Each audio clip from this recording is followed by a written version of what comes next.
네, 여러분 안녕하세요. 네, 두산 로보틱스 말씀을 드립니다. 음, 분할합병 얘기가 나와서 급등을 했다가 다시 좀 흔들고 있는 파동이 현재 전개되고 있습니다. 자, 근데 여기서 우리가 두산의 이번에 분할합병 조치가 옳으냐 그르냐, 네, 그리고 그게 가치를 제대로 평가하느냐 것이냐, 이런 부분을 떠나서 두산 로보틱스 주주 입장에서는 과연 이 분할합병 건이 두산 로보틱스에 도움이 되는 건이냐, 이걸 판단하는 게 제일 중요하다고 저는 봅니다. 지금은 두산의 분할 합병 자체의 시시비비를 가릴 게 아니라 두산 로보틱스 주주 입장에서는 두산 로보틱스의 주가 흐름에 어떻게 되느냐, 이 부분만 좀 많이 생각하셨으면 좋겠어요. 네. 금감원에서 그 적정성 여부는 판단을 해줄 거고요. 그렇기 때문에 우리가 금감원의 어떤 적정한 판단이 나올 때까지는 희망을 가져갈 필요가 충분히 있지 않나 이런 생각을 하는데요. 자, 오늘 이에 대한 말씀을 좀 드리겠습니다. 자, 그리고 그 수년간 적자 보이다가 갑자기 흑자를 보여가지고 크게 튈 만한 실적주를 하나 영상 후반부에 말씀드릴 겁니다. 자, 최근 시장이 참 어렵죠. 네, 이런 시장에서 이런 것들은 빛을 발할 거라고 믿어 의심치 않습니다. 네, 이 종목 여러분들도 꼭 대박 내보시고요. 자, 두산 로보틱스 지금 바로 말씀드리겠습니다. 자, 구독, 좋아요, 알림 설정을 주시는 분들 대단히 감사드리고 있고요. 네, 앞으로도 많은 소원 부탁드립니다. 자, 여러분, 일단 두산 로보틱스는 이번에 투산그룹의 재편으로 인해서 분할에 반대하는 분들이 이제 매수 청구권을 행사할 수 있는 건이 있잖아요. 이걸 잘 생각해 보실 필요가 있습니다. 물론 이 매수 청구권, 네, 이거는 이번에 분할 합병건이 금감원에 의해서 저지를 당하거나 그렇지 않으면 어떤 주총에서 일단 무산이 된다든가 또는 그 매수 청구권을 행사를 했다 하더라도 5천억 정도 이상이 돼가지고 뭐 두산 쪽에서 이번 분할 합병을 취소할 수도 있습니다. 하지만 자, 그렇지 않을 가능성도 분명히 존재하는 것이기 때문에 우리가 그래서 잘 봐야 되는 거죠. 네. 뭐 그렇다고 해서 이 건들의 상황이 발생돼서 뭐 예를 들면 분할 합병이 취소됐다 하더라도 두산 로보틱스가 이 분할 합병 건이 나오기 전에 주가가 크게 올랐느냐 이겁니다. 절대 그러지 않았죠. 절대 그러지 않고 어려운 행보를 보였었던 그런 부분이다. 크게 급등을 했다면 이 건에 제가 말씀드린 그런 어떤 결격설 때문에 주가가 급락을 할 수 있습니다만은 두산 로보틱스는 이미 주가는 충분히 조정을 받았던 상태에서 지금 이 재료가 나온 거다. 그러면 두산 로보틱스 입장에서는 믿져야 본전이다. 잘 되면 크게 대박 시세낸다. 네, 이렇게 보셔야 된다는 거예요. 네, 이게 제일 중요하다. 저는 그렇게 좀 말씀을 좀 드리고 싶고요. 그리고 외인 기관 같은 경우가 왜 계산기 두드려가면서 지금 두산 로보틱스를 왜 매수를 하겠느냐는 겁니다. 그만큼 두산 로보틱스의 주가 자체에 메리트가 있기 때문에 그런 거 아니냐. 이렇게 당연히 볼 수 있는 거고. 그리고 여러분 잘 아시다시피 그 매수 청구권 가격은 잘 아시죠? 네, 얼마입니까? 80,472원이에요. 네, 이 가격선입니다.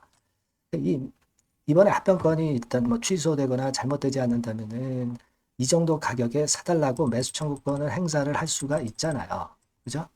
이 기준일이 11월 10일로 변경돼 가지고 아직까지 시간이 꽤 남아 있거든요.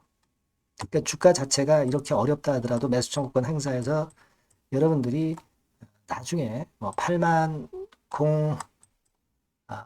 원, 8만 0472원에 두산 로보틱스 사측에 사달라고 이제 매수 청구를 할 수가 있는 거예요. 그러니까 이런 어떤 방어막이 있단 말이에요.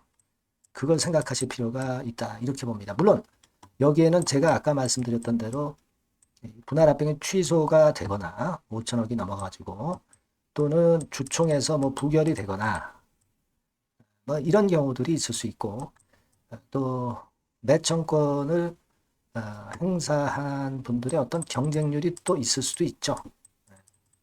그럴 수도 있습니다만은 자, 이런 가능성이 이런 그 복병이 나타나지 않는다고 한다면 두산 로보틱스는 지금 가격에서 위쪽으로 치고 나갈 가능성이 상당히 큽니다. 그리고 사실 이번 분할 합병권에서 여러분들이 잘 아시겠지만 결과적으로 두산 로보틱스는 절대 손해보는 게 없다는 거죠. 네, 이런 구조로 두산 로보틱스 밑으로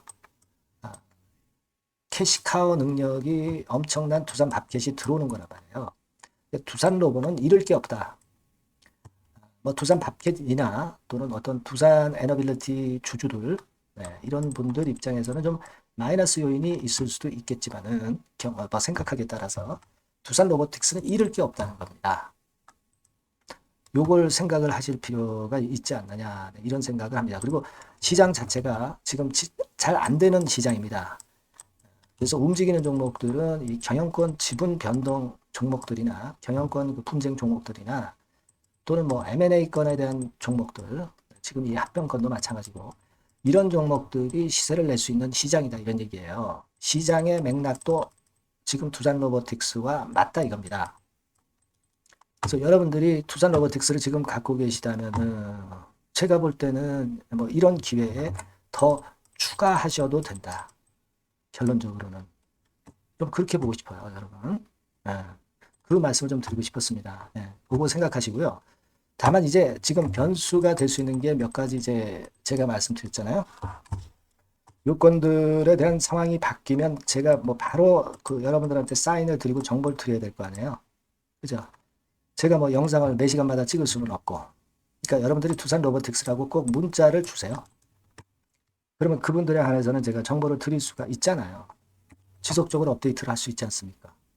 두산 로보틱스라고 요 바뀐 새로운 번호로 보내주시면 제가 최선을 다할 거고요. 이게 뭐 100% 무료입니다. 뭐 유료가 아니고요. 무료니까 이 정도 도움은 제가 드리도록 하겠습니다. 여러분들이 꼭 문자를 주셔야만이 정보 바로바로 받을 수 있죠. 자, 그렇게 말씀드릴게요. 그래서 우리가 윈윈 해야 됩니다. 그렇게 말씀드리고요. 제가 실적주 말씀드린다고 그랬죠. 자, 요거 지금 말씀드릴 테니까 말씀 잘 듣고 대박 내시기 바랍니다. 네, 여러분, 요즘 시장 한숨만 나오죠, 사실. 뭘 사도 그렇게 쉽지는 않아요. 자, 이럴 때는 여러분 실적주를 하시는 거예요. 실적주. 이게 결국 돈이 됩니다. 우리가 이 단순한 실적 성장만을 하는 그런 실적주가 아니라 화끈하게 턴어라운드가 되는 그런 실적주를 찾아봤어요. 그래서 하나 찾아냈습니다. 여러분 사실 생각해 보세요. 요즘 같은 시장에서 순환매 하는데 그 순환매 여러분 다 맞출 수 있어요? 불규칙적으로 돌아가는 이 순환매 속에서 그 테마를 여러분들이 적당하게 적정 타이밍에 맞출 수 있냐 이거죠. 절대 쉽지 않다 이거예요. 이제 실적 시즌 임박했잖아요, 여러분. 그렇다면은 타이밍이 아주 기가 막히단 말이에요.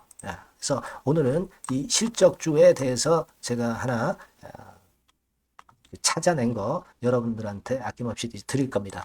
자, 이 실적주는요, 서비스 쪽하고 이제 소비재 섹터에 속해 있다. 이렇게 보시면 되고요. 가격대는 이제 부담이 없는 선이에요. 8,000원에서 15,000원 선. 그리고 시총은 아주 크지 않습니다. 적당하게 중간치 정도 된다. 이렇게 보시면 돼요. 시총이 5천억에서 한 9천억 정도 범위. 이렇게 보시면 되고요. 자, 투자 기간은 뭐 몇 개월 이렇게 기다리지 말고요. 빠르면 1개월. 뭐 1개월 이전에도 될 수 있고요. 1 내지 2개월 정도 그렇게 잡아주시면 될 것 같습니다. 목표는 더블이에요. 예전의 영업이익보다 훨씬 이번에 날 거로 그렇게 보지만 제일 보수적인 가격이 더블 가격이에요, 여러분. 아시겠죠? 이 정도 보시고 대응하시면 될 것 같고. 그럼 여러분들 궁금하시잖아요. 주봉 차트, 뭐 월봉 차트, 일봉 차트 이런 것들 보고 싶으시잖아요. 그래서 공개를 해드리는데, 자, 여러분 일단 먼저 요게 이제 일봉 차트입니다. 일봉 차트인데 오늘까지 일봉 차트는 아니고요. 얼마 전에 일봉 차트입니다. 되게 이런 흐름으로 가다가 여기서 살짝 이제 고개를 든 정도예요. 아주 적절하죠. 아주 적절하고. 주봉 차트도 한번 볼까요? 주봉 차트는 이런 정도입니다. 과거에 여기서 이렇게 내려와 가지고 바닥을 계속 팠죠. 바닥을 파고 여기서 팔 것 같이 하면서 내려갈 것 같이 구덩이를 팠다가 여기서부터 이제 치고 올라오는 거예요.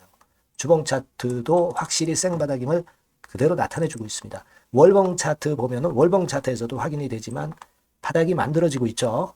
그래서 이제 막 출발하는 종목이에요. 이미 급등한 종목은 소용이 없단 말이에요. 자, 이런 메리트가 있고, 자, 또 하나는요, 여러분, 영업이익 가지고 비교를 한번 해볼 필요가 있습니다. 요거 한번 보세요. 요때가 2018년의 주가 수준인데요. 이때 영업이익이 가령 XX억이라고 한다고 한다면, 이번에 2024년도의 영업이익은 2018년에 3배가 됩니다. 이미 반기 실적에서 확인이 됐고요. 3분기 실적 크게 나올 거고 3, 4분기 실적 여전히 기대가 되고 있고요. 이미 절반은 나왔어요. 절반은 나온 것으로만 봐도 이때 2018년에 3배 정도 영업이익이 난다 이거예요. 자, 그렇다고 한다면 여러분 주가는 최소한 2018년도 이 지점까지는 와야 되잖아. 그리고 사실 3배이기 때문에 여기서 더 뻗어나갈 수 있습니다. 영업이익이. 하지만 일단 제일 보수적으로 보는 곳이 여기고 여기가 지금 시세에 대비해서 더블 정도 가격대란 말이에요. 그러니까 우리가 이런 정도의 패턴이라면은 일단 최소한 더블 정도만 봐도 그게 제일 그 보수적인 목표가 된단 말이에요. 그러니까 이런 거는 한번 해볼 필요가 있어요. 아시겠습니까? 여기 보시면 이 외인 수급, 기관 수급 같은 경우도 이 지점에서 쌍끌이 매수가 들어오기 시작하고 있습니다. 얼마 안 됐어요. 개인이 팔죠. 개인이 팔고 외인 기관이 사는 거는 되는 겁니다, 여러분. 오케이예요. 네, 잘 아시죠? 네, 이런 정도의 지금 현재 패턴을 보여주고 있는 종목이기 때문에 우리가 상당히 기대가 됩니다. 특히 수년간 적자에서 턴어라운드가 됩니다. 흑자로 완전히 바뀌는 거예요. 원년이에요, 원년. 그리고 3분기 실적 같은 경우는 2분기 실적이 나왔을 거 아니야. 이 실적의 3배 정도가 예상이 된단 말이에요. 네, 엄청나죠. 네, 그리고 작년엔 적자였고요, 당연히. 그리고 가장 중요한 건데 중단되었던 대박 기대 사업이 다시 날개를 펼치기 시작하는 원년이 되고 있고요. 특히 그 제주도의 대박 사업은 이게 한 달간 수백억 매출이 이미 돌파가 됐습니다. 그러니까 이 제주도 사업만 해도 한 달간 수백억이다 이런 얘기입니다. 그럼 다른 사업까지 포함이 된다면 엄청나겠죠. 네. 아까 보신 바대로 그리고 외인 기관이 집중 매집하고 있고요. 아까 보셨다시피 차트에서 보셨다시피 생바닥에서 모든 이평이 수렴한 이후에 고개 들고 있어요. 자, 요거는 여러분들 꼭 하셔야 돼요. 그러니까 여러분들은 실적주라고 문자를 주세요. 네. 실적주라고 문자를 주시면 제가 최선을 다해서 여러분들을 도와드릴 겁니다. 이번에 바뀐 새로운 번호 이걸로 실적주 이렇게 문자를 주시면 제가 최선을 다해서 매수부터 매도 그리고 중간에 주가 AS까지 계속 업데이트해서 드릴 겁니다. 여러분 이 종목 꼭 해서 대박 한번 꼭 내시기 바랍니다. 실적주라고 보내주세요. 네, 감사합니다.